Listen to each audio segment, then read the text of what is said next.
আমি এমনিতেও তেমন একটা ঘোরাফেরা না করলে আমার হাসব্যান্ড যখন বাসায় আসে তখন আমি প্রায় প্রতিদিনই ঘুরতে বের হই।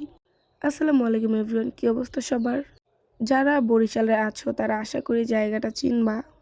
ভাই এই জায়গাতে আমি এমনি এমনি একদমই যাই না। আই মিন কোনো কাজ থাকলে। কারণ এই জায়গাটা আমার একদমই বস্তি বস্তি লাগে। আই মিন একদমই বাজে লাগে এক কথায়। কাজ বলতে এই জায়গাটার মূল কাজ হইল বিভিন্ন ভ্যারাইটি খাওয়া দাওয়া করা। এখানে ফুচকা ভেলপুরিগুলো আমার খুব বেশি ভালো লাগে। আমার মনে হয় অন্য অন্য জায়গার থেকে এখানকার টেস্ট একটু বেশি ভালো। আমি তেমন একটা এই টাইপের বানানি খাই না, বাট আমার স্বামী থাকলে সে খায়, তার সাথে সাথে আমিও খাই।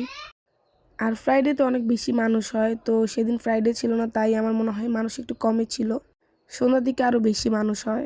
তো যাই হোক, আমি প্রায় অনেক বছর পরে পাঁপড় ভাজা দেখলাম, দেখি আমার সাথে সাথে খেতে ইচ্ছা করলো। সাথে এই বিখ্যাত বরিশালের ছোট সিঙ্গারা, এটাও আমার তেমন একটা ভালো লাগে না, বাট সেদিনে আমার কেন জানি দেখে খেতে ইচ্ছা করলো অনেক দিন পর, তাই মেবি।